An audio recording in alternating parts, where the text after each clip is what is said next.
Hey guys, welcome to our channel. आज हम बात करने जा रहे हैं alchemy of souls episode number 5 की। एपिसोड की शुरुआत में हम नाक्सू के बचपन का सीन देखते हैं, जहां हम देखते हैं नाक्सू का जन्मदिन होता है तो उसके पिताजी कहते हैं आज मैं तुम्हारे जन्मदिन के अवसर पर तुम्हें एक उपहार देता हूं, और उसे एक कमरे में ले जाते हैं और अपने जादू की मदद से उसे बहुत ढेर सारे तारे दिखाते हैं। तभी उनके घर पे हमला हो जाता है, जिसमें हम देखते हैं कि एक नौकरानी नाक्सू को छिपा देती है एक जगह और अपना वो बाहर जाती है, फिर वो भी मारी जाती है। थोड़ी देर बाद हम देखते हैं कि वो चारों मेजस नाक्सू के पिता को मार देते हैं और तभी दांगसू आता है और नाक्सू को ले जाता है। उसके बाद नाक्सू तलवारबाजी सीखती है, बहुत शक्तिशाली बन जाती है। फिर हमारा सीन प्रेजेंट में शिफ्ट होता है और हम देखते हैं कि मोदियुक और जैंगयुक एक गांव में पहुंचते हैं। तब जैंगयुक कहता है मुझे भूख लगी है, तो मोदियुक कहती है मेरा काम नहीं, तुम खाना ढूंढो। उसके बाद मोदियुक को खाने की खुशबू आने लगती है, तभी जैंगयुक को भी खाने की खुशबू आने लगती है और दोनों उस तरफ जाते हैं जहाँ से खाने की खुशबू आ रही होती है। जैसे ही मोदियुक वहाँ पे पहुँचती है वो हैरान हो जाती है, क्योंकि वो अपनी तलवार को ढूंढने के लिए इससे पहले इस जगह पे आई थी। तब ये जगह बिल्कुल वीरान थी, लेकिन अब इस जगह पे कपड़े भी टंगे हुए थे और भी बहुत ढेर सारी चीज़ें थी।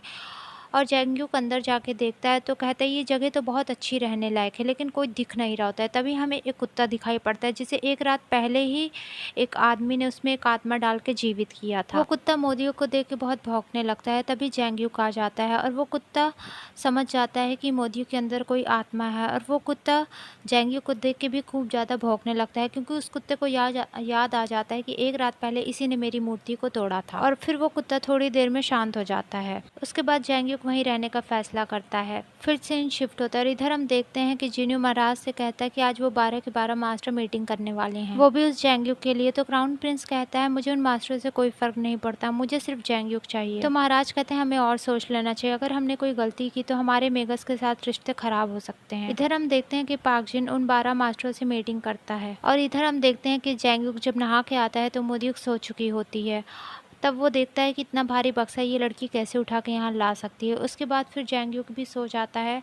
तो थोड़ी देर बाद वो आदमी आता है जिसने कि उस कुत्ते में आत्मा डाली थी, और वो मोदियुक के ऊपर कोई जादू करने लगता है और कहता है कि तुम्हारे अंदर जो आत्मा है वो बहुत ही शक्तिशाली है और तुम्हारा शरीर इतना कमज़ोर है कि इस चीज़ को सहन नहीं कर पा रहा है। तभी उसके पीछे जैंगयुक तलवार लेके खड़ा होता है। फिर जैंगयुक अपने हाथ का ब्रेसलेट उतार के उस आदमी पे हमला कर देता है और उन दोनों के बीच में फाइट होने लगती है। अगले सीन में हम देखते हैं कि नाक्सू को मोदियुक की आत्मा दिखाई पड़ती है, जिसके अंदर वो रह रही होती है, और फिर उसकी नींद खुल जाती है। जब वो बाहर आती है तो देखती है कि कोई आदमी खाना बना रहा है। मोदियुक पूछती है कि ये आदमी कौन है, तो जैंगयुक कहता है तुम्हें याद नहीं ये आदमी कौन है, कल हम दोनों में लड़ाई हो रही थी, तभी तुम नींद से उठ के आ गई थी और फिर मैंने तुम्हें बचाया था। तभी वो आदमी कहता है कि रात की गलती के लिए मुझे माफ़ कर दो। तो जैंगयुक कहता है नहीं नहीं, गलती मेरी थी, मुझे माफ़ कर दो। तो मोदियुक कहती है तुम दोनों रात में लड़ रहे थे, तो वो आदमी कहता है लगता है तुम्हें नींद में उठने की आदत है। वो आदमी कहता है चिंता मत करो, मैं तुम्हारे लिए दवाई बना दूंगा। तो मोदियुक कहती है सच में। उसके बाद वो आदमी कहता है तुम दोनों यहाँ पे आराम से रह सकते हो और मुझे मास्टर कह सकते हो। इस सीन में पाक डैन सियोल से कहता है कि वो दोनों ठीक तो होंगे। तो सियोल कहता है कि हाँ, चिंता की कौन सी बात है,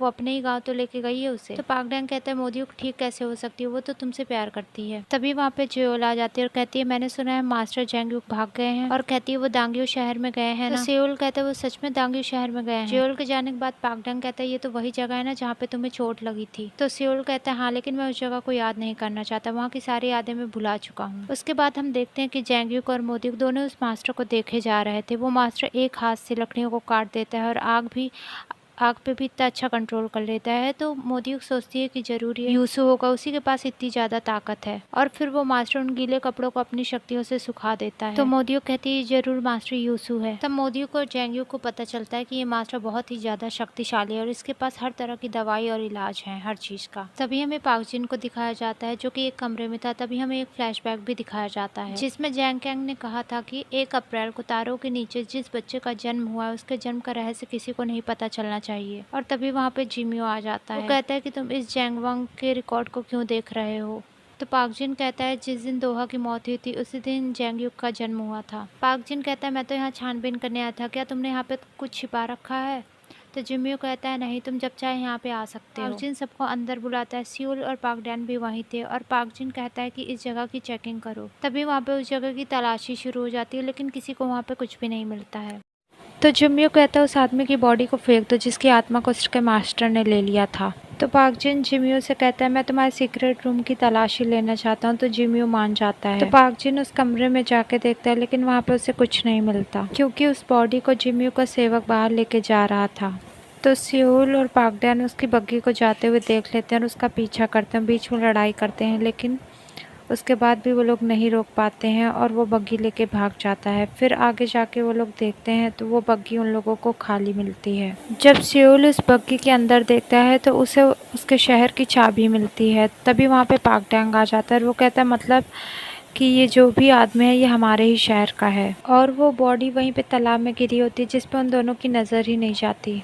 इधर जिमियो अपने नौकर से कहता है जरूर नाक्सू उनकी मदद कर रही है, मतलब वो अभी मरी नहीं है, वो किसी और के शरीर में चली गई है। नेक्स्ट सीन में पाक जिन उस चाबी को देखता है और कहता है ये चाबी तो जेंग्यूक की है। तो गुरुजी कहते हैं कि जेंग्यूक ऐसा कभी नहीं कर सकता, ये किसी और का काम है। तो पाक जिन कहता है ये इसी शहर के किसी आदमी का काम है। नेक्स्ट सीन में हम देखते हैं कि मोदियुक देखती है जेंग्यूक सारे काम कर रहा होता है अपने मास्टर के साथ मिलके। तो मोदियुक को बहुत गुस्सा आता है कि वो अकेले ही सारे काम कर रहा है और उसे पूछ भी नहीं रहा है। तो वो जेंग्यूक से लड़ने लगती है।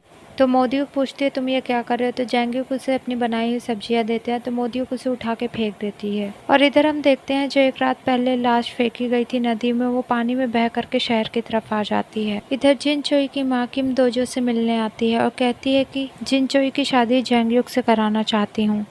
तो किम दोजो कहती है इसमें मैं क्या कह सकती हूँ। दोजो कहती है कि मैं नहीं जानती जेंग्यूक इस बारे में मानेगा कि नहीं। तो जिन चोई की माँ कहती है ये दोनों परिवारों के लिए अच्छा है, एक बार आप इस बारे में जरूर सोचिएगा। नेक्स्ट सीन में जेंग्यूक खाना बना रहा होता है। तो वो अपने मास्टर से पूछता है कि मास्टर क्या कोई आपका स्टूडेंट नहीं था इससे पहले। तो मास्टर कहता है एक था। तभी इधर गुरुजी को छींक पे छींक आई जा रही थी। तो इधर मास्टर कहता है वो भी एक मेगस ही था। तो मास्टर जेंग्यूक से कहते हैं क्यों ना हम दोनों शहर में चलें। तो जेंग्यूक कहते हैं नहीं, मैं मोदियुक के लिए कुछ खाना बना देता हूँ। तो मास्टर कहते हैं वो तो यहाँ है भी नहीं। इधर मोदियुक जोएल से कहती है कि जेंग्यूक बहुत समझदार हो गया, उसे एक अच्छा मास्टर मिल गया और वो वहाँ से जाने लगती है। तभी वहाँ जिमियो के आदमी आ जाते हैं। मोदियुक उन्हें ऐसे देखती जैसे उन्हें पहचानती नहीं। तभी वो लोग मोदियुक को रोक लेते हैं और उसके कंधे पे वो नीला निशान देखते हैं, लेकिन उन लोगों को वहाँ पे कोई निशान नहीं मिलता है। तभी मोदियुक को वहाँ पे क्राउन प्रिंस मिल जाता है और मोदियुक उसकी फिर से चापलूसी करने लगती है। तो क्राउन प्रिंस उससे पूछता है कि क्या मैं सच में सुंदर हूँ, और वो फिर से चापलूसी में लग जाती है। तो क्राउन प्रिंस कहता है कि चलो इसी बात पे एक शराब हो जाए, और मोदियुक शराब पी लेती है।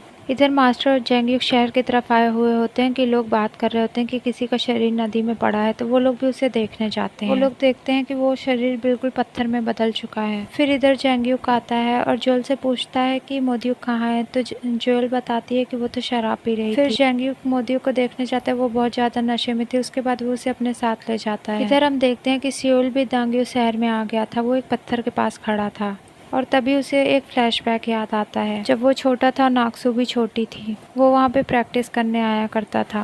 और फिर सियोल देखता है कि वहीं पे मोदियुक खड़ी है और वहाँ पे पाक डैन भी आ जाता है। तभी मोदियुक वहाँ से फिसल जाती है और उसे सियोल पकड़ लेता है। तब सियोल कहता है लगता है इसने शराब पी रखी है। फिर जेंग्यूक सियोल और पाक डैन को उस जगह पे ले जाते हैं जहाँ वो रहता है और फिर बताता है कि मुझे एक नया मास्टर मिल गया है। तो पाक डैन बताता है सियोल पहले यहीं प्रैक्टिस करता था और पक्षियों के लिए पागल था। तो सियोल कहता है मुझे अच्छे से याद नहीं। तो पाक डैन उसी चाय को पीने लगता है जो कि जेंग्यूक के मास्टर ने बनाई थी। इधर पाक जिन गुरुजी से कहता है कि जिन चोई की माँ जेंग्यूक की शादी जिन चोई से कराना चाहती है। तो पाक जिन और किम दोजो कहते हैं कि वो तो एक दूसरे को पसंद ही नहीं करते। तो गुरुजी कहता है तुम दोनों इसी वजह से तो कुंवारे हो।